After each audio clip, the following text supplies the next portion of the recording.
चलिए हम लोग कंटिन्यू करते हैं अपनी सीरीज। जैसे कहते थे कि पॉलिटिकल जो साइंस है या इंडियन पॉलिटी है उसका जो कॉन्स्टिट्यूशनल डेवलपमेंट पोर्शन है उसको हम लोग कंटिन्यू करते हैं। जैसे कि आप लोग समझते हैं कि हम लोग लास्ट टाइम तक 1813 का चार्टर पढ़ा है ना, और मैं ये मान के चलूंगा कि आपको इन सब में डिफरेंस पता है कि चार्टर क्या होता है, काउंसिल एक्ट क्या होता है और गवर्नमेंट ऑफ इंडिया एक्ट क्या होता है। क्यों अनिल, अंतर याद है? क्या अंतर होता है बताओ।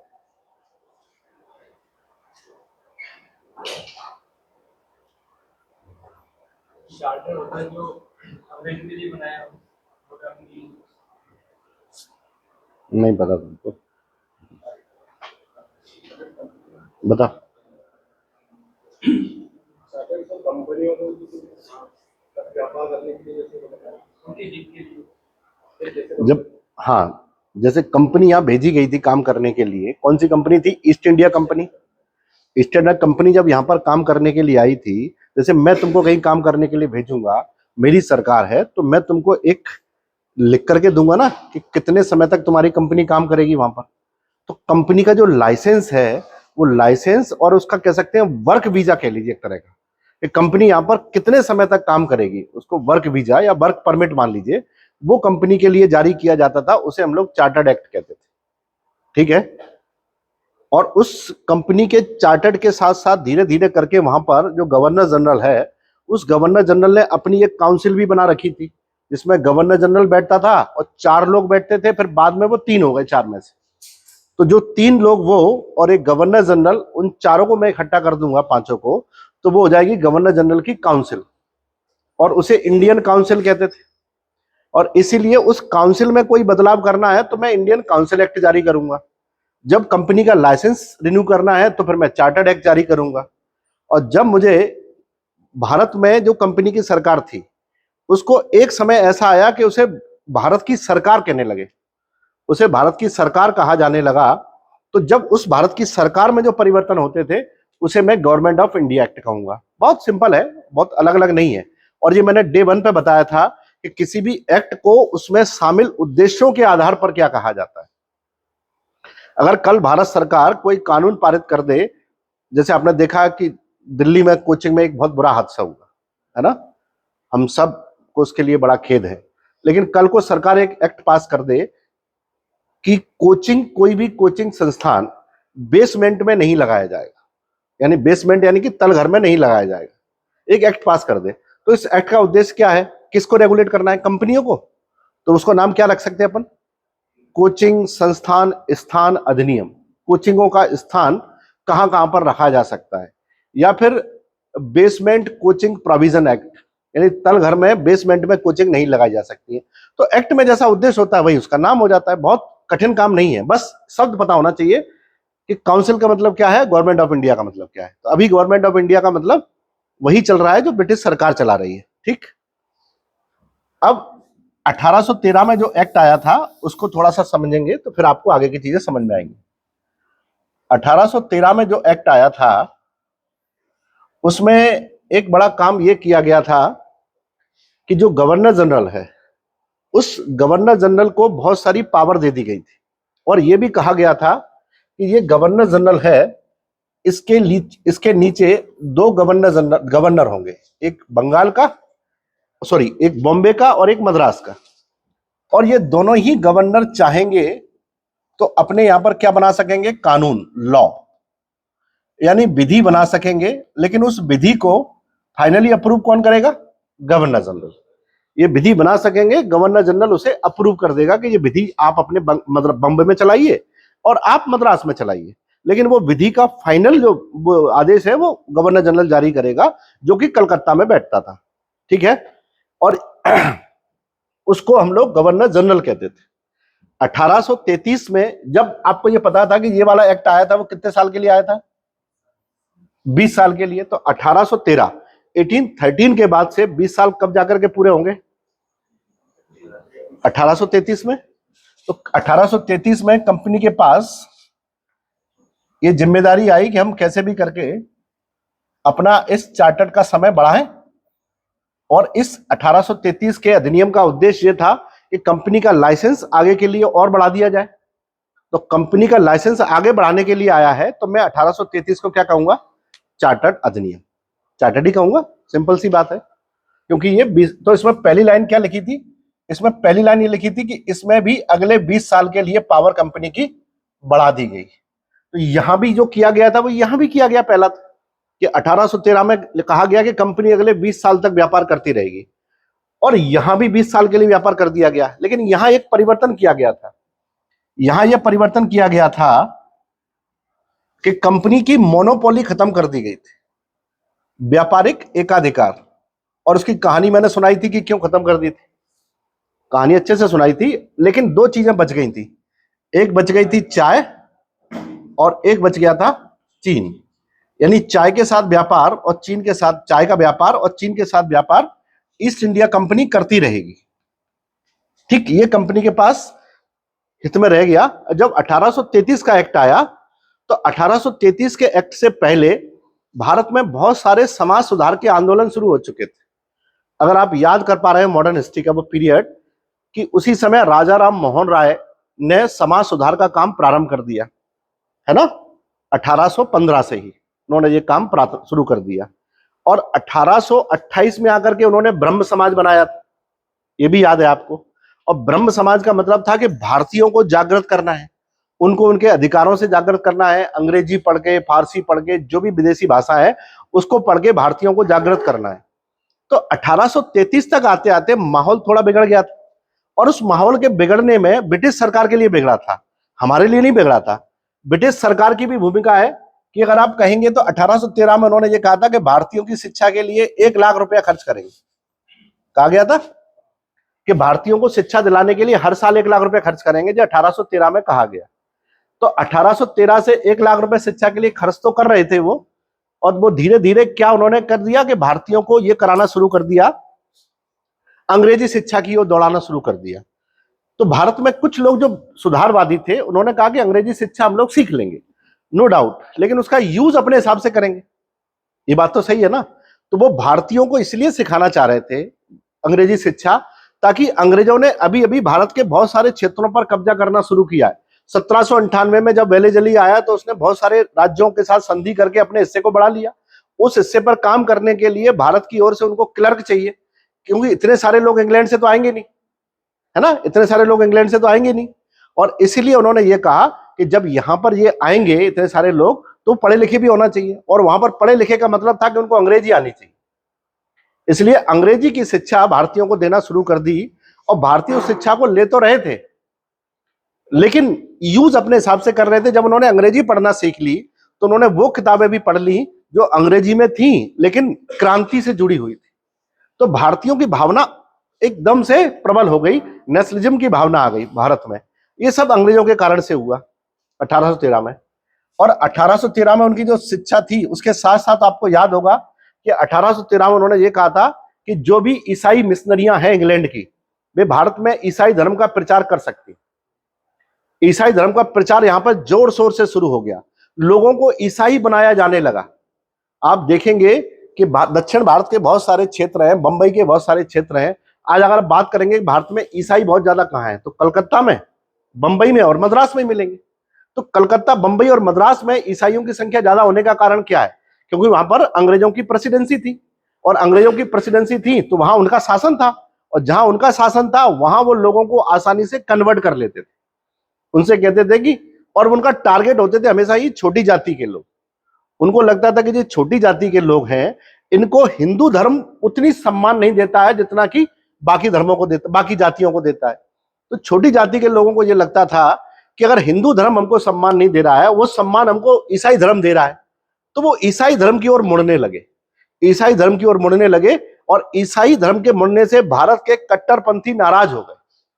भारत में जो कट्टरपंथी लोग थे धर्म के प्रति, वो नहीं चाहते थे कि हमारे धर्म पर किसी दूसरे का अटैक हो, हमारा धर्म किसी दूसरे के कारण से खतरे में आए। इसलिए उन्होंने अंग्रेजों को अपना पक्का दुश्मन मान लिया। अभी तक अंग्रेज केवल व्यापारियों के दुश्मन थे, अभी तक अंग्रेज केवल राजनीतिकों के दुश्मन थे। अब अंग्रेज भारत में धार्मिक पुजारियों के भी दुश्मन हो गए।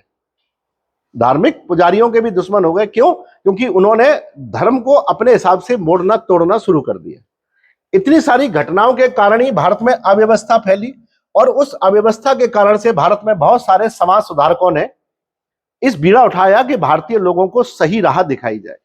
और वो सही राह ऐसी दिखाई गई कि भारतीय धीरे धीरे करके एकजुट होने लगे। और भारतीयों का इकट्ठा होना अंग्रेजों के लिए तो मुसीबत का कारण था ही, और अभी भारतीय इकट्ठे हो ही रहे थे कि उसी समय 1833 का एक्ट पास हो गया। और उस एक्ट में ये लिखा गया सबसे पहले कि ये एक्ट भी इस एक्ट की तरह अगले 20 साल तक के लिए भारत में काम करेगा। ठीक, दूसरा उसमें यह लिखा गया कि ये जो एक्ट है ये भारत में कंपनी की मोनोपोली को पूर्णतः से समाप्त करता है।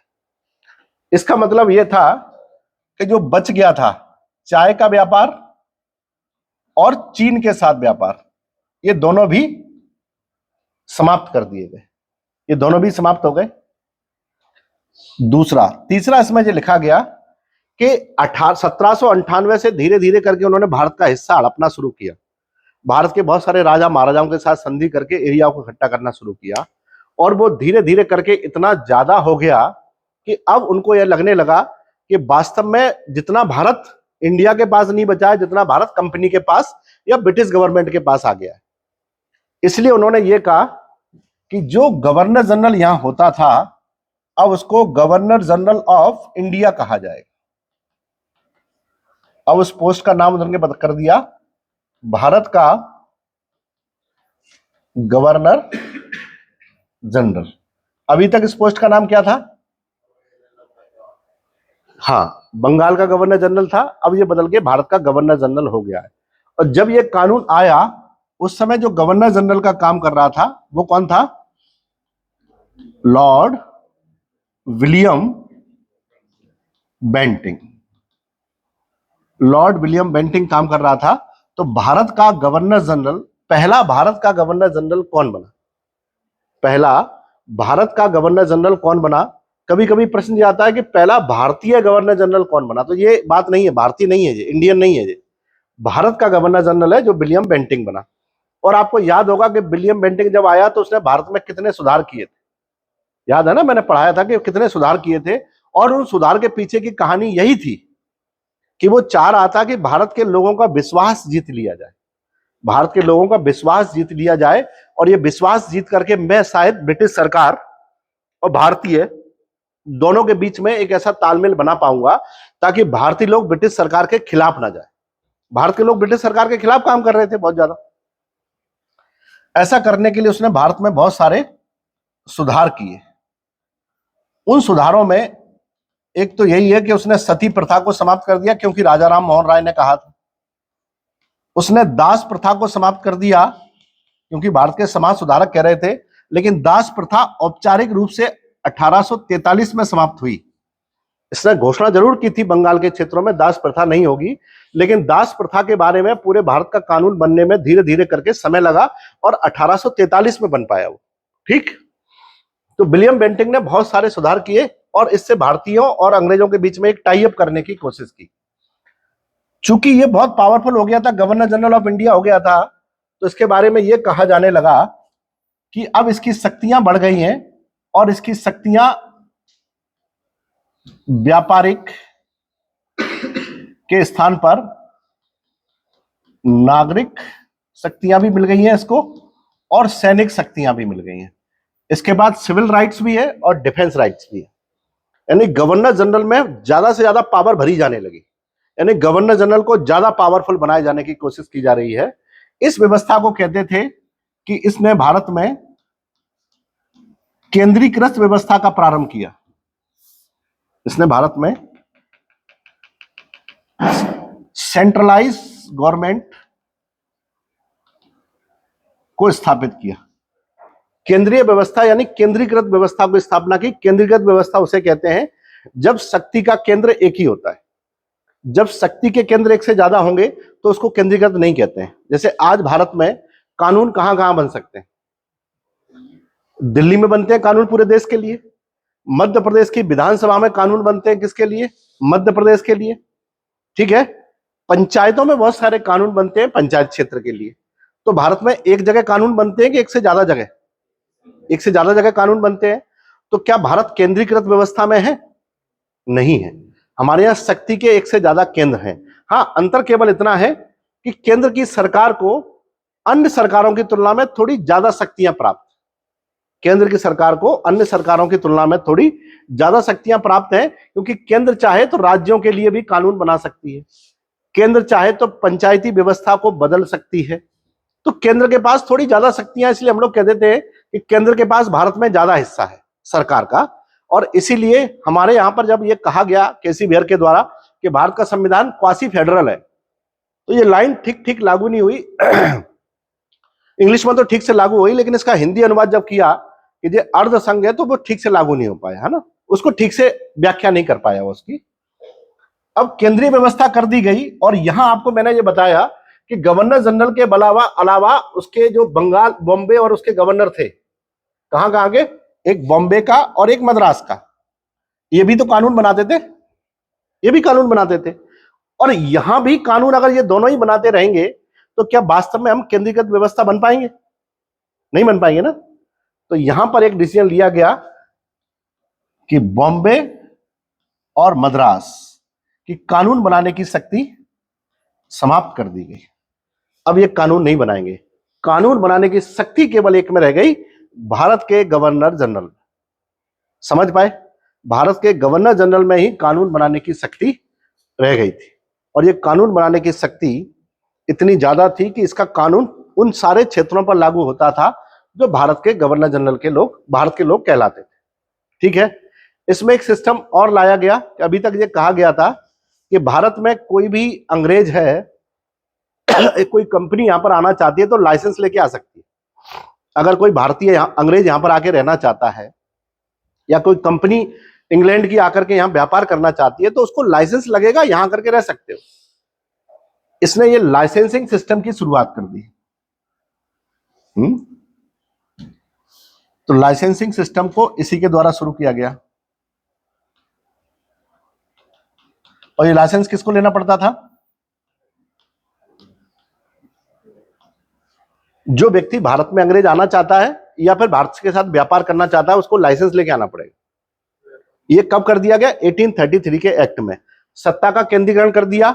बंगाल के, बॉम्बे के और मद्रास के गवर्नर जनरल की शक्ति कानून बनाने की छीन ली गई। अब वो कानून नहीं बना सकते।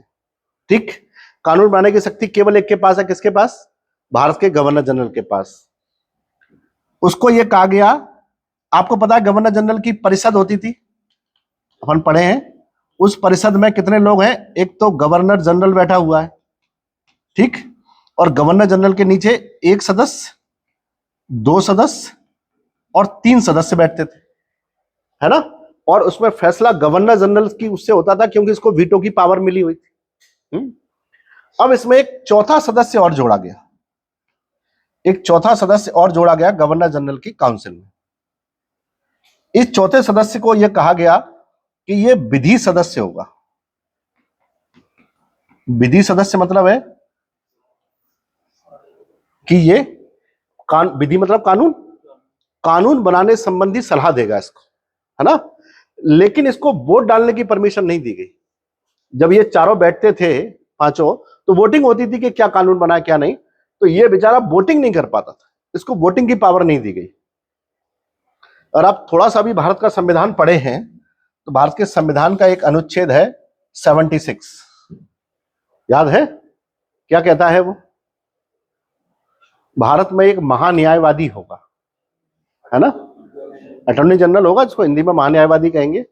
और ये महान्यायवादी भारत सरकार का सबसे बड़ा विधि अधिकारी होगा, और सबसे बड़ा विधि अधिकारी होगा जो संसद के किसी भी कार्यवाही में भाग ले सकता है, किसी भी समिति में बैठ सकता है जिसमें राज्यपाल उसका नाम, राष्ट्रपति इसका, जिसमें उसका नाम लिख देंगे उसमें बैठेगा वो, लेकिन वोट कहीं नहीं डाल सकता है, उसको वोटिंग पावर नहीं दी गई है।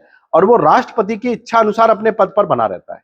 राष्ट्रपति के प्लेजर ऑफ द प्रेसिडेंट उसका टेन्योर होता है, जब तक राष्ट्रपति की इच्छा है तब तक वो अपने पद पर रहेगा, और वोट कहीं नहीं डालेगा। तो आपको ऐसा नहीं लग रहा कि इसकी शुरुआत हो चुकी है? इसको मत देने का अधिकार नहीं है, मत देने का अधिकार नहीं है, हालांकि इसको अभी मिलेगा, वर्तमान में जरूर नहीं है, लेकिन अभी इस व्यवस्था में तो उसको अधिकार मिलेगा। तो ये भी व्यवस्था यहां पे लागू कर दी गई, समझ पाए। अब इस जो गवर्नर जनरल की जो परिषद है, इसमें देखा जाए तो कितने लोग हैं, एक गवर्नर जनरल और 4 ये, तो कैसे लिखा जाएगा, 1 + 3 + 1, तो ये एक तो गवर्नर जनरल हो गया, ये 3 सदस्य हो गए, और एक ये सदस्य हो गया। ये कौन सा सदस्य है, लॉ, कानून वाला सदस्य है ना। और इसको वोट डालने की परमिशन नहीं, इसलिए मैंने इसको अलग से लिखा है। ये 3 वोट डालते हैं, और उसके बाद निर्णायक वोट किसका होता है, गवर्नर जनरल का, क्योंकि उसके पास परिषद के निर्णयों को भंग कर सकता है वो चाहे तो, उसकी इच्छा है। लेकिन धीरे धीरे करके एक व्यक्ति में पावर बढ़ाते जा रहे हैं, ये आपने देखा। अब ये गवर्नर जनरल की जो परिषद है, जिसे हम लोग काउंसिल कह सकते हैं, है ना, इस काउंसिल से जो कानून बनता था, उस कानून को अभी तक 1833 से पहले तक इसको विनियम कहा जाता था, कि हमने एक नियम नहीं बनाया है, विनियम बनाया है। अब इसके द्वारा जो कानून बनेगा 1833 के बाद, उसको अधिनियम कहा जाएगा, उसको अधिनियम कहा जाएगा, ठीक है। और अधिनियम कहा जाएगा, और इसी अधिनियम के आधार पर यहां पर जिन जिन क्षेत्रों पर इनका शासन होता है, उसे ब्रिटिश इंडिया का नाम तो पहले ही मिल गया था, अब उसे भारत की सरकार कहने लगे, भारत की सरकार कहने लगे। और यह माना जाने लगा कि इस यहां पे जितने भी लोग रहते हैं, वो सब ब्रिटेन की ही भूमि पर रहते हैं। उनको ऐसा लगा कि हमने ब्रिटेन के लिए नई भूमि तलाश ली, ये सब यहां हो रहा है। अब इस अधिनियम का एक नाम और भी है जो आपको पता होना चाहिए। इस अधिनियम को एक और नाम से जानते हैं, जिसे हम लोग कहेंगे सेंट हेलेना। सेंट हेलेना जानते हैं कौन है, नहीं जानते हैं। इसको सेंट हेलेना का अधिनियम भी कहा जाता है, एक्ट ऑफ सेंट हेलेना।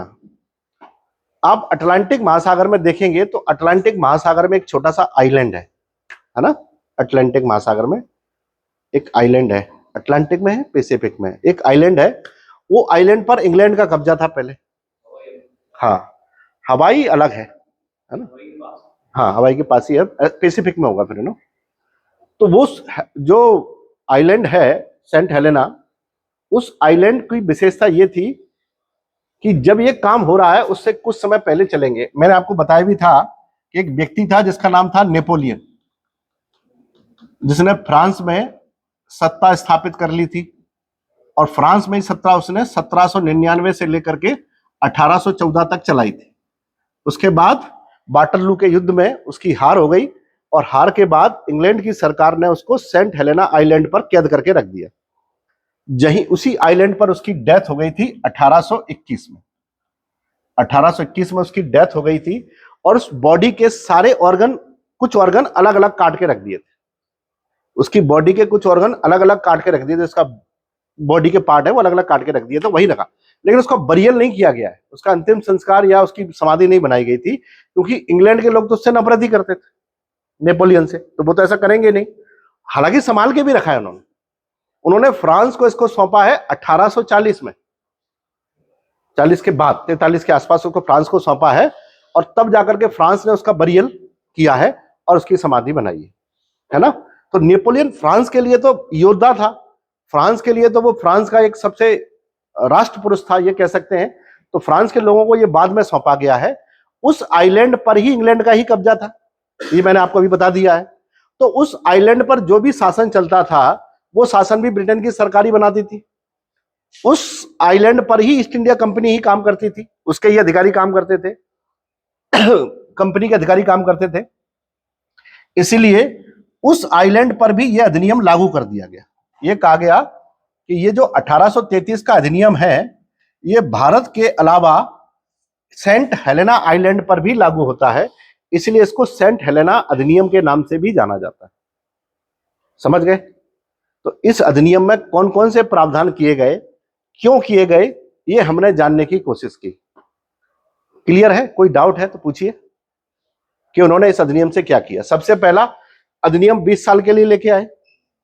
दूसरा, कि उस अधिनियम से उन्होंने कंपनी का एकाधिकार जो थोड़ा सा बच गया था चाय के व्यापार पर, चीन के साथ व्यापार पर, वो भी समाप्त कर दिया गया। तीसरा, उन्होंने गवर्नर जनरल का नाम, बंगाल के गवर्नर जनरल का नाम बदल के भारत का गवर्नर जनरल कर दिया, जो कि विलियम बेंटिंक हुआ। बेंटिंक ने भारत में बहुत सारे सुधार किए, और वो सुधार अपन गवर्नर जनरल में भी पढ़ चुके हैं हिस्ट्री में। इस तरह जैसे सती प्रथा, दास प्रथा, ये सब उसने सुधार किए। इसके अलावा गवर्नर जनरल को नागरिक और सैनिक दोनों शक्तियां दे दी गई, यानी आर्मी की पावर गवर्नर जनरल होल्ड करता था उस समय। पूरी सरकार को केंद्रीकृत किया गया, और केंद्रीकृत सरकार के अधीन जो मद्रास और बॉम्बे के गवर्नर थे, उनसे विधि बनाने की शक्ति छीन करके किसको दे दी गई? गवर्नर जनरल को दे दी गई। गवर्नर जनरल को दे दी गई। गवर्नर जनरल विधि बनाने के लिए एक और एक्स्ट्रा सदस्य को नियुक्त कर दिया गया, जिसे क्या कहते थे? विधि सदस्य। और इसी विधि सदस्य के तहत अगर आप देखेंगे तो लॉर्ड मैकाले को नियुक्त किया गया पहला विधि सदस्य। और लॉर्ड मैकाले को आप अच्छे से जानते हैं कि ये भारत में अंग्रेजी शिक्षा के पितामह कहलाते हैं। इन्होंने ही भारत में अंग्रेजी शिक्षा के शुरुआत करने के लिए नींव रखी, है ना। मैकाले पहले विधि सदस्य बने, ठीक। और एक विधि आयोग भी बनाया गया, जिसको कहते थे 1834 में इनकी नियुक्ति हुई थी। लॉर्ड मैकाले को 1834 में विधि सदस्य के रूप में नियुक्त किया गया। विधि सदस्य का मतलब है, आज भी हमारे देश में विधि आयोग होता है। विधि आयोग कानून नहीं बनाता है, सरकार कानून तो हमारी संसद बनाती है, लेकिन संसद क्या कानून बनाएगी इसकी सलाह विधि आयोग देता है उसको, कि क्या कानून तुमको बनाना चाहिए। विधि आयोग अपनी समय समय पर रिपोर्ट पेश करता है, समय समय पर रिपोर्ट पेश करता रहता है। 271वीं रिपोर्ट, 270वीं रिपोर्ट, 272वीं रिपोर्ट, 273वीं, ऐसे रिपोर्ट जारी करता रहता है। जब सरकार को लगता है कि हम विधि आयोग की रिपोर्ट को पर कोई काम करें, तो सरकार विधि आयोग की रिपोर्ट लेगा और उसको संसद में एक अधिनियम के रूप में तब्दील करेगा, और वो अधिनियम अगर संसद के दोनों सदनों से पास हो जाएगा तो वो एक कानून बन जाएगा। यानी सरकार को विधि बनाने की सलाह विधि आयोग देता है, और हमेशा देता रहता है। विधि आयोग अपनी रिपोर्ट हमेशा जारी करता रहता है। 270, 71, 72, 73, 74, 85 कई रिपोर्ट उसने जारी कर चुका है। अभी तक 300 के आसपास रिपोर्ट विधि आयोग ने जारी कर दी है, वो हर समय पर जारी करता है। भारत में पहला विधि आयोग 1950 में ही बनाया गया था, है ना। कौन थे उसके अध्यक्ष? एम शीतलावड़। एम शीतलावड़ को बनाया था पहले विधि आयोग का अध्यक्ष। ये जो विधि आयोग बनाया था लॉर्ड मैकाले ने, और मैकाले को यह आदेश दिया गया कि आप ये कानून जितने भी हैं उनको अच्छे से लिखो। सारे कानून स्कैटर्ड पड़े हुए, उन सारे कानून को एक सिस्टमेटिक लिखने के लिए लॉर्ड मैकाले ने आईपीसी, जानते हैं, इंडियन पेनल कोड, भारतीय दंड संहिता, जो लागू हुई थी 1860 में, है ना। इसको बनाया था लॉर्ड मैकाले ने ही, क्योंकि वो विधि आयोग का अध्यक्ष था। तो विधि आयोग ही तो कानून बनाएगा सारे के सारे। तो उसने कानून बनाने के लिए आईपीसी और भारत में जितने भी कानून उस समय बनाए गए, उसने उस सब को रिटर्न में अच्छे से तैयार किया। पहली बार उसको कहा गया कि हम उसको रिटर्न में तैयार करेंगे कानूनों को, और उन कानूनों से ही हम लोग पहली बार एक सिस्टमेटिक लॉ भारत में स्थापित कर सकते हैं। यह विधि आयोग का सुझाव था कानूनों के बारे में, और विधि आयोग के अध्यक्ष लॉर्ड मैकाले का ही देन है कि 1854 में वुड डिस्पैच आया था। याद आ रहा? वुड डिस्पैच ब्रिटेन के शिक्षा मंत्री चार्ल्स वुड ने भेजा था। मुझे कह रहा था कि भारत में शिक्षा अंग्रेजी में दी जाएगी, लेकिन प्राइमरी नहीं। कौन सी दी जाएगी? मिडिल। और जो हायर एजुकेशन है वो केवल इंग्लिश में दी जाएगी। मैकाले को आपको ऐसे भी याद रखना है कि मैकाले वो आदमी है, ये परीक्षा में कई बार आता है, खूब आता है, और आगे भी आएगा। मैकाले ये कहता था कि भारत की शिक्षा प्रणाली किसी काम की नहीं है। उससे जब कहा गया कि भारत के वेद, पुराण, ग्रंथ, कुरान, ये सब जो है पारंपरिक ग्रंथ हैं, इनमें कोई ज्ञान नहीं है क्या? उसने कहा जितना ज्ञान भारत के सारे वेद पुराणों में है, साहित्य में है, जितना है, उससे ज्यादा ग्रंथ इंग्लैंड के एक लाइब्रेरी की एक अलमारी में रखा हुआ है। तो उसने भारतीय ज्ञान की बहुत उपेक्षा की, पहला, इसलिए उसको याद किया जाता है कि भारत की शिक्षा व्यवस्था को उसने सबसे पहले क्रिटिसाइज किया था। ये कई प्रकार से प्रश्न आता है, जैसे भारत में वैदिक ज्ञान को सबसे पहले किसने नकारा? मैकाले ने। भारत की पारंपरिक शिक्षा पद्धति को किसने आलोचना की? मैकाले ने की। इसके अलावा मैकाले ने उसको नकारते हुए कहा कि भारत में सबको शिक्षा नहीं देनी चाहिए। उसने भारत के सभी वर्गों को शिक्षा देने की बात कही नहीं। उसने कहा कि भारत में ऐसे अलग अलग क्लास हैं, हम सबको शिक्षा नहीं देंगे, केवल टॉप के लोगों को शिक्षा देंगे। वो धीरे धीरे रिस रिस के टपक के यहां तक पहुंची जाएगी। वो तो भारत के केवल उच्च वर्ग को पढ़ाया जाएगा, निम्न वर्ग का तो वो खुद ही उनको कुछ ना कुछ सिखाते रहेंगे, धीरे धीरे करके वो सीख जाएंगे। तो उसने केवल भारत के कुलीन वर्ग को, एलिट क्लास को पढ़ाने की बात कही थी लॉर्ड मैकॉले ने। इसको कहते थे थ्योरी ऑफ ट्रिकल डाउन, है ना। जो पानी है वो धीरे धीरे अपना ऊपर डाल देते हैं सरफेस पर, धीरे धीरे रिस के नीचे आ जाता है पानी। तो वो कहता था ऐसे ही शिक्षा ऊपर फैला देंगे तो रिस के धीरे आ जाएगी, नीचे तक आ जाएगी, हम सभी वर्गों को नहीं पढ़ा पाएंगे। तो ये था मैकॉले, और मैकॉले बना भारत का पहला विधि अधिकारी जिसे वोट डालने की परमिशन नहीं थी। किसकी काउंसिल में बना वो? विलियम बेंटिंक की काउंसिल में बना। और विलियम बेंटिंक की काउंसिल में कितने लोग होते थे? टोटल 4 विधि अधिकारी को मिला करके, और विलियम बेंटिंक को भी शामिल कर लेंगे तो हो जाएंगे 5, लेकिन विलियम बेंटिंक को शामिल नहीं करेंगे तो फिर वो उतने के उतने ही रहेंगे। ठीक है, समझ पाए अच्छे से? इतने सारे कार्य 1833 के अधिनियम में हुए। और 1833 में ही आपको पता है कि राजा राम मोहन राय की डेथ हो गई थी इंग्लैंड के ब्रिस्टल में। जब उनको भेजा था ना अकबर सेकंड ने कि आप जाओ ब्रिटेन के महाराज से बात करके आओ कि हमारी पेंशन बढ़ा दी जाए, तो उनकी पेंशन नहीं बढ़ाई गई, बल्कि उनकी डेथ हो गई वहां पर। डेथ तो किसी ने मारा नहीं, वो बीमारी से उनकी वहां पर डेथ हो गई ब्रिस्टल में। इसके बाद आता है 1853 का अधिनियम। 1853 का अधिनियम। अब ध्यान देंगे तो जो परंपरा राजा राम मोहन राय ने ब्रह्म समाज के रूप में, प्रार्थना समाज के रूप में, वो रामचंद्र पांडुरंग ने, या फिर देवेंद्रनाथ टैगोर ने, द्वारकानाथ टैगोर ने, या आनंद मोहन बोस ने, या विवेकानंद ने शुरू कर, जो सॉरी विवेकानंद तो भी पैदा भी नहीं हुए, उसके अलावा जो क्या नाम उनका, ये भारत के जो समाज सुधारक रामचंद्र पांडुरंग, इन सब लोगों ने जो समाज सुधार के लिए जो कार्यक्रम चला रहे थे, वो कार्यक्रम को चलते चलते अब काफी समय हो गया है, और कार्यक्रम को चलते चलते काफी समय हो गया है तो लोगों में जागृति भी खूब आ गई होगी। कार्यक्रम को चलते चलते लगभग 20-25 साल हो चुके हैं, तो भारत के लोगों में जागृति ठीक ठाक आ चुकी है। अब वो अंग्रेजों की हर चीज मानने को तैयार नहीं है, और खास करके कंपनी के शासन को तो, या कंपनी के नाम पर ब्रिटेन के शासन को मानने को तैयार नहीं। कंपनी के नाम पर ब्रिटेन के शासन को मानने को तैयार बिल्कुल भी नहीं है। इसीलिए उन्होंने 1853 में कुछ सुधार फिर से पेश किए, और इसमें कंपनी के लाइसेंस को बढ़ाने के लिए नया एक्ट लाया गया। इसलिए इसे भी हम लोग 1853 का चार्टर कह सकते हैं, है ना। तो 1853 का जब चार्टर आया तो उसमें पहली लाइन लिखी थी कि इसका जो टाइम है वो फिक्स नहीं है। इसका मतलब ब्रिटेन की सरकार ने ये मूड बना लिया था कि हम कभी भी कंपनी सरकार को यहां से हटा सकते हैं। ये मूड उन्होंने बना लिया कि कंपनी सरकार को हम कभी भी इधर से उधर बेदखल कर सकते हैं। अब उन्होंने लिखा ही नहीं है कि अगले 20 साल तक काम करेगी, 2 साल तक। अगर ये लिख देते 20 साल तक काम करेगी तो अगला एक्ट कब आता फिर? 73 में। लेकिन इन्होंने ऐसा लिखा ही नहीं। दूसरा उन्होंने ये लिखा कि जो गवर्नर जनरल है, तो कैसे होता था पहले? गवर्नर जनरल और नीचे उसकी काउंसिल, 1 + 3 + 1। और ये वाला जो 1 है ये कैसा है? कौन सा सदस्य है ये? विधि सदस्य है। कौन था विधि सदस्य उस समय? Lord Macaulay. ठीक, एक परमानेंट था कि टेम्परेरी था? टेम्परेरी था। वोट डाल सकता था? नहीं डाल सकता था उस समय।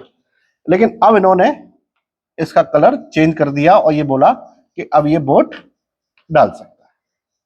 इसका मतलब था कि अब उसे टेम्परेरी से परमानेंट मेंबर मान लिया गया, विधि सदस्य को। ठीक है, ये गवर्नर जनरल की काउंसिल है। काउंसिल में अब कायदे से देखा जाए तो उसको ऐसे ना लिखा जाए, बल्कि हम उसको ऐसे लिख सकते हैं, गवर्नर जनरल और प्लस 4 लोग। 4 लोग लिख सकते हैं इसको, या 1 + 4 लिख सकते हैं। ये गवर्नर जनरल 4 लोग हो गए। गवर्नर जनरल से ये कहा गया कि एक तो आपकी काउंसिल है गवर्नर जनरल की, जिसे कहा जाएगा कार्यपालिका परिषद। ये गवर्नर जनरल की है, जिसमें आपको अभी अभी देखा था 1 + 4, 4 लोग बैठेंगे। एक इसमें यह कहा गया कि गवर्नर जनरल की एक विधायी परिषद होगी। देखिए यहां से शुरुआत हो रही है सिस्टम की कि गवर्नर जनरल की एक लेजिस्लेटिव काउंसिल होगी और इस काउंसिल में 12 लोग आएंगे। इस काउंसिल में 12 सदस्य होंगे। ये देश में कानून बनाएंगे और ये 4 लोग उन कानूनों को लागू करेंगे। समझिए, मैं आपको आज की तुलना करके समझाता हूं तो शायद ज्यादा अच्छे समझ में आएगा कि जो 12 सदस्य हैं ये कानून बनाएंगे। अब मैं इसको अलग कलर से समझाता हूं आज के लिए, तो ध्यान से समझेंगे। आज इस विधायी परिषद में, केंद्र की बात करूंगा मैं, विधायी परिषद में तो 543 लोकसभा के और 245 राज्यसभा के और एक राष्ट्रपति। अगर मैं राष्ट्रपति को मना भी कर दूं, राष्ट्रपति नहीं है, तो इतने लोग तो हैं ही कम से कम। जो उस समय कितने हैं टोटल? 12 हैं। और एक ही हाउस है, कोई 2 हाउस तो बनाए नहीं है। ये कार्यपालिका की परिषद है गवर्नर जनरल की। और आज इसकी तुलना करेंगे तो हम कर सकते हैं प्राइम मिनिस्टर प्लस जितने भी उसके कैबिनेट के मंत्री हैं। कैबिनेट के जितने भी मंत्री हैं वो सब कार्यपालक होते हैं। तो आज प्राइम मिनिस्टर, उसकी कैबिनेट क्या है? कार्यपालक है, एग्जीक्यूटिव काउंसिल है। आज जितने भी संसद में बैठने वाले लोग हैं जो कानून बनाते हैं, विधान बनाते हैं, वो सब क्या है? विधायी पालिका है। तो आज हम लोग यहां तक पहुंच गए हैं और उसमें थोड़े थोड़े परिवर्तन भी आए। जैसे वायसराय जो यहां पर है, गवर्नर जनरल है, वो आज हमारा राष्ट्रपति होता है, वो आज हमारा राष्ट्रपति है। लेकिन व्यवस्था ऐसे ही शुरुआत हुई कि सबसे पहले विधायी परिषद में कितने लोग आए? 12 लोग नियुक्त किए गए, जिनका काम क्या था? अब कानून बनाएंगे वो। और उस कानून पर अंतिम मोहर कौन लगाएगा? Governor general.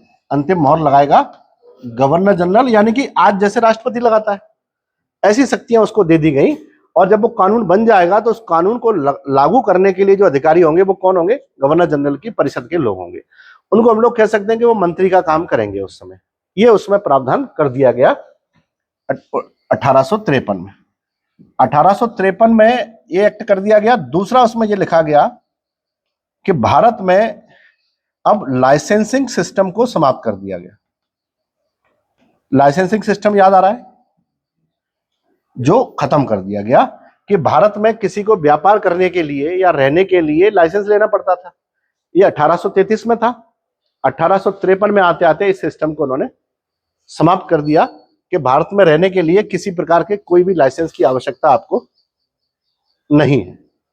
ठीक है, ये उसमें कहा गया। और क्या कहा गया इसमें? 1 हो गया, 2 हो गया, 3 हो गया। इसमें कोई टाइम फिक्स था नहीं। धीरे धीरे आप देखेंगे तो कंपनी की विदाई की तैयारी चलने लगी है। अब धीरे धीरे आप देखेंगे कंपनी की विदाई की तैयारी चल रही है। उनको बस कुछ माहौल चाहिए, कुछ बहाना चाहिए कंपनी को हटाने के लिए, है ना? जैसे घर में किसी बच्चे को पीटना है, और जब मान लिया कि इसको पीटना ही है किसी गलती के लिए, तो फिर अपन छोटी मोटी गलतियां उसकी निकाल लेते हैं। कहां घूम रहे थे, इसी बात पे भी पीट सकते हैं। क्यों? क्योंकि हमको पता है उसने कि गलती की है, तो उस गलती के लिए कुछ बहाना चाहिए। अब यहां पर एक चेंज और किया गया। आपको अभी तक याद है कि गवर्नर जो कंपनी थी उसकी एक बोर्ड ऑफ डायरेक्टर हुआ करती थी जिसमें 24 लोग होते थे। ठीक है, और कंपनी की एक क्या होती थी? बोर्ड ऑफ कंट्रोल होती थी। बोर्ड ऑफ कंट्रोल होती थी, इसमें 6 लोग होते थे। इन्होंने ये कहा कि ये 24 में से, अब ये 24 लोग कैसे आते थे? कि ब्रिटेन की संसद में से आते थे ये लोग। तो उन्होंने कहा था इसमें से 18 लोग आएंगे केवल वहां पे। 18 लोग ब्रिटिश पार्लियामेंट से आएंगे, ब्रिटिश पार्लियामेंट से आएंगे। बाकी के लोग 6 लोग हैं, उनको कंपनी उनको ब्रिटेन की संसद तय करेगी। ये आएंगे, कंपनी के अधिकारी है उनमें से आएंगे, जिन्होंने कंपनी में पैसा लगाया, वो लोग 18 आ सकते हैं।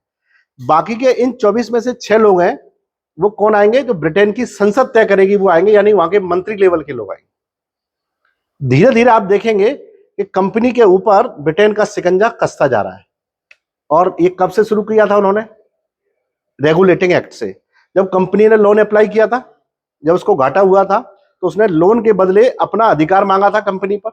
और धीरे धीरे उन्होंने कंपनी पर अपना अधिकार जताते गए और आज 1853 के आते आते उन्होंने कंपनी पर लगभग इतना अधिकार कर लिया है कि जब चाहे तो वो कंपनी को यहां से हटा सकते हैं। और 1853 में तो उन्होंने ये बोला भी नहीं है कि अगले 20 साल तक तुम रहोगे, तो ये पहले से तय है। कुछ लोग ये कहते हैं, या कई जगहों पर यह लिखा मिलता है कि 1857 में हुए विद्रोह के कारण से कंपनी ने सत्ता हथिया ली। ये मैं मानता हूं, ये बात सही है, लेकिन पूर्ण रूप से यही बात सही नहीं है, कंप्लीटली ये बात सही नहीं है। कुछ जैसे कई किताबों में लिखा हुआ है कि the revolt of 1857 led the stone of British rule in India. ये बात तो सही है कि भारत में ब्रिटिश शासन की स्थापना का जो नींव पत्थर है वो यहीं से शुरू हो गया था। लेकिन अगर आप देखेंगे 1853 का एक्ट जो चार्टर्ड है उसमें तो स्पष्ट लिखा हुआ है कि कंपनी का आगे के 20 साल का कार्यक्रम है कि नहीं, ये हमको नहीं पता। इसका मतलब वो कभी भी हटा सकते थे।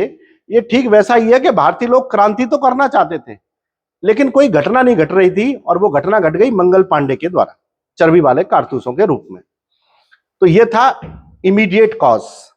और इसी तरह यहां पर लोग कहते हैं कि 1857 की क्रांति भारत में सत्ता के परिवर्तन, द ट्रांसफर ऑफ पावर का एक कॉज बनी।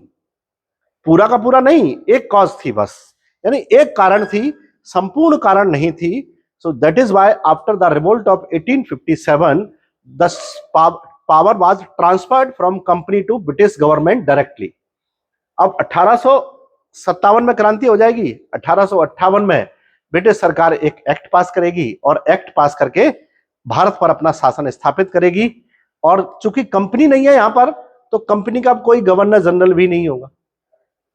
कंपनी नहीं है तो कंपनी का गवर्नर जनरल भी नहीं होगा, कंपनी का गवर्नर जनरल नहीं होगा, बल्कि वहां पर एक वायसराय होगा, एक लेफ्टिनेंट जैसा व्यक्ति होगा जो यहां पर काम करेगा ब्रिटिश सरकार के लिए। और ब्रिटिश सरकार अपना एक व्यक्ति भी यहां भेजेगी जिसको कहा जाएगा सेक्रेटरी टू इंडिया। भारत सचिव यहां पर आकर के काम करेंगे, और इस तरह से व्यवस्थाएं बदलेंगी, और फिर बदलाव होने लगेंगे गवर्नर जनरल की, यानी कि वायसराय की काउंसिल में। ये काउंसिल जब किसकी थी? गवर्नर जनरल की। अब ये काउंसिल किसकी कहलाएगी? वायसराय की, है ना। यहां पर आपने देखा होगा एक वर्ड मैंने यूज किया है, ब्रिटिश पार्लियामेंट। आपको याद है कि ब्रिटेन में बहुत सारी चीजें हैं, जैसे एक है ग्रेट ब्रिटेन, एक है यूनाइटेड किंगडम, ठीक है, और एक है इंग्लैंड, और एक है ब्रिटिश आइसलैंड्स। क्या अंतर है इनमें? और यहां पर शासन कौन कर रहा है? ये तो आज भी चलते हैं ना। कुछ लोग कहते हैं कि इंग्लैंड से हमारा मैच हो रहा है। बताइए, इंग्लैंड में, यूनाइटेड किंगडम में, ग्रेट ब्रिटेन में क्या डिफरेंस है?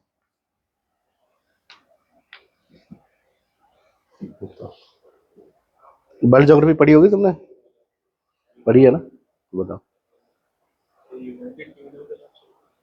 यूनाइटेड किंगडम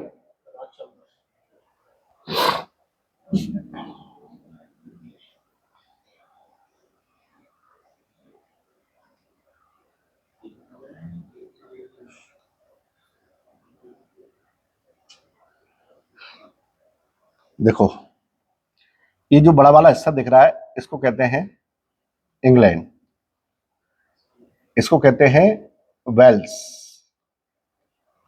और इसको कहते हैं स्कॉटलैंड, और ये है नॉर्दर्न आयरलैंड, और ये है रिपब्लिक ऑफ आयरलैंड। ये वास्तव में 1 2 3 4 5 छोटे छोटे किंगडम है, ठीक। अगर मैं बात करूं इंग्लैंड की, तो मुझे लग रहा है आपको ठीक ठीक दिखाई दे रहा होगा इंग्लैंड कौन सा है।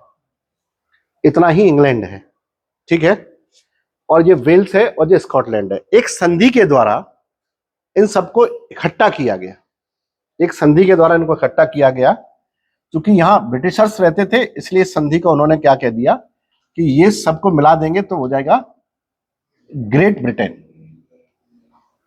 ग्रेट ब्रिटेन, तो ग्रेट ब्रिटेन की बात करेंगे तो उसमें ये 3 लोग आ जाएंगे। आपको याद होगा, मॉडर्न हिस्ट्री पढ़ेंगे तो प्रिंस ऑफ वेल्स भारत आए थे। तो वो प्रिंस मतलब राजकुमार, तो प्रिंस वेल्स के राजकुमार थे, तो प्रिंस ऑफ वेल्स यहां पर आए थे। अगर मैं इसमें इसको बनाना चाहूं यूनाइटेड किंगडम, तो मुझे इसमें उत्तरी आइलैंड भी मर्ज करना पड़ेगा, great Britain plus northern island, तो ये क्या हो जाएगा, यूनाइटेड किंगडम हो जाएगा, ठीक है। और अगर मुझे इसे ब्रिटिश आइलैंड्स बनाना है पूरा का पूरा, तो मैं सारे आइलैंड को मर्ज कर दूंगा, तो ये क्या बन जाएगा, ब्रिटेन आइलैंड्स। इस नाम का कोई भी पॉलिटिकल देश एग्जिस्ट नहीं करता है, ये केवल टर्मिनोलॉजी है जिसे हम लोग समझने की कोशिश करते हैं कि हम कहां की बात कर रहे हैं, क्योंकि ये सारे आइलैंड है ना।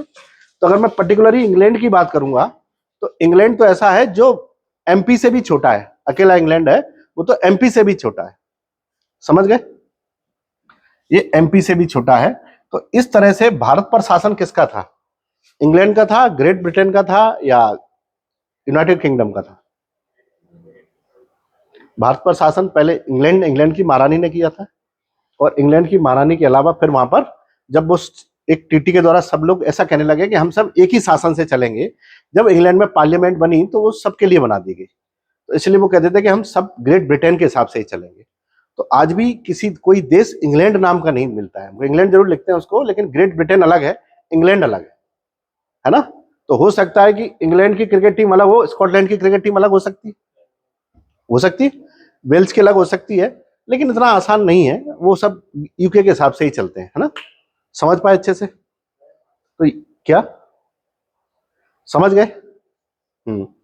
तो ये अंतर था। अब धीरे धीरे करके भारत में कंपनी का इंटरेस्ट खत्म कर दिया गया है, और कंपनी के बहुत सारे जो मेंबर्स थे जिन्होंने कंपनी बनाई थी 1600 में, 1599 में, उन लोगों की फैमिली में कोई हेयर भी नहीं बचा हुआ है, कोई संतति भी ऐसा नहीं है कि वहां पर प्रॉपरली सक्सेशन हो रहा है। तो कंपनी के बहुत सारे जो स्टेक होल्डर्स थे वो कंपनी के अब नहीं कॉन्टेक्ट कर रहे हैं और कंपनी धीरे धीरे बनाई किसी ने थी, और धीरे धीरे कंपनी की पावर खत्म करके इंग्लैंड भारत पर किसकी पावर शिफ्ट करती जा रही है, इंग्लैंड के क्राउन की, ब्रिटिश क्राउन की पावर शिफ्ट करती जा रही है। और ये 1653 तक आते आते इन्होंने इस पावर को काफी हद तक स्थापित भारत में कर दिया। 1653 में ये तो कहानी गया कि कंपनी कब तक शासन करेगी, इधर भारतीयों की भावनाएं उद्वेलित हो गई थी। तो भारतीयों की जो भावनाएं उद्वेलित हो गई थी उसका परिणाम हमको देखने को मिला 1857 का रिवोल्ट, है ना, रिवोल्ट यानी कि क्रांति। घंटी बज गई। 1857 का विद्रोह, 1857 के विद्रोह ने भारत में ब्रिटिश शासन की नींव हिला दी। कंपनी ने ज्यादा प्रयास किया नहीं, क्योंकि भारत के लोगों से सबसे ज्यादा संपर्क कंपनी के थे, ब्रिटिश सरकार के नहीं थे। तो कंपनी ने एफर्ट किया नहीं है, कंपनी को पता था कि यहां पर ब्रिटिश शासन धीरे धीरे करके शासन करने वाला है, ब्रिटिश क्राउन। तो कंपनी के कुछ ऐसे ढुलमुल रवैये और कई क्षेत्रों में उसके बहुत कम प्रयासों के कारण से भारत में ब्रिटिश सरकार, ब्रिटिश क्राउन की जड़ें हिल गई, और उनको लगा कि भारत में शासन करना इतना आसान नहीं होगा। इसलिए भारत में जो शासन की परंपरा है उसको हमें थोड़ा सा बदलना पड़ेगा। अब हम भारत में एक सशक्त कानून बनाएंगे ताकि भारतीय क्षेत्रों पर हम ठीक से शासन कर सकें, ऐसा कंपनी का मानना था। कंपनी ने इस विद्रोह के कारण से इस विद्रोह के क्षेत्रों का रिव्यू किया, इस विद्रोह के क्षेत्रों का उसने मनन किया। कंपनी ने यह जानने की कोशिश की कि हम कैसे इस क्षेत्रों को बढ़ा सकते हैं और कैसे किसके लिए क्या क्या ला सकते हैं। और इस तरह से 1858 में क्रांति के जस्ट बाद, क्रांति ना कहेंगे विद्रोह कहेंगे, सॉरी, विद्रोह के ठीक बाद 1858 में कंपनी ने एक्ट पास किया। इस एक्ट को हम लोग कहते हैं 1858 का काउंसिल एक्ट या 1858 का भारत शासन अधिनियम। आपको याद होगा मैंने आपको ये शब्द दिया कि 1833 में भारत में जो गवर्नर जनरल का जो पद बना था उसको भारत का गवर्नर जनरल कहते थे, और उसी समय उसके द्वारा उसके लिए बनाए गए कानूनों को, उसकी परिषद को हम लोग क्या कहने लगे थे, उसके द्वारा बनाए गए नियमों को अधिनियम कहने लगे थे। तो अब भारत शासन अधिनियम आएगा कि भारत में शासन करने के लिए एक्ट कैसे बनाए गए। तो अभी तक जो आपने एक्ट पढ़े हैं उनको आप सीधा सीधा से समझ सकते हैं 1600 से लेकर के 1853 तक। ये इसलिए बनाए थे कि व्यापार को संरक्षण कैसे मिलेगा, व्यापार को संरक्षण कैसे मिलेगा, ठीक है। और अच्छे से पता है कि 1833 में व्यापार शब्द ही हटा दिया था उन्होंने ये कहा था कि कंपनी का काम व्यापार है ही नहीं, अब कंपनी का काम पूरा का पूरा राजनीतिक हो गया। और ये 1853 में आकर के और ताकतवर हो गया। तो 1853 तक तो हमने मान लिया कि कंपनी व्यापारिक संरक्षण के लिए कार्य करती थी, लेकिन 1858 में जो एक्ट बनाए गए यहां से लेकर के 1947 तक, ये किस लिए बनाए गए? ब्रिटेन के साम्राज्य के हित के संरक्षण के लिए, अब जो कानून या एक्ट बनेंगे उनका उद्देश्य होगा कि ब्रिटेन का साम्राज्य भारत में कैसे संरक्षित होगा। अभी तक जो था वो ये था कि भारत में कंपनी का व्यापार कैसे चलेगा।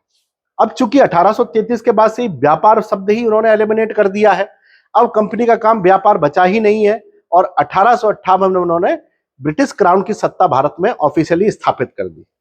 तो भारत में जब ब्रिटेन की सत्ता ऑफिशियली स्थापित हो गई तो इसके बाद के जितने भी कानून बनेंगे वो कैसे बनेंगे? साम्राज्य के हित की रक्षा करने के लिए, to protect the empire of Britain. Britain की महारानी हो, रानी हो, राजा हो, उनका जो शासन है यहां पर उसके लिए बनेंगे। ठीक है, जब नेक्स्ट क्लास होगी तो आप मुझे थोड़ा सा याद दिलाएंगे, थोड़ा सा ये बताना चाहता हूं कि ब्रिटेन में पार्लियामेंट आई कैसे। समझ गए? ब्रिटेन में पार्लियामेंट आई कैसे।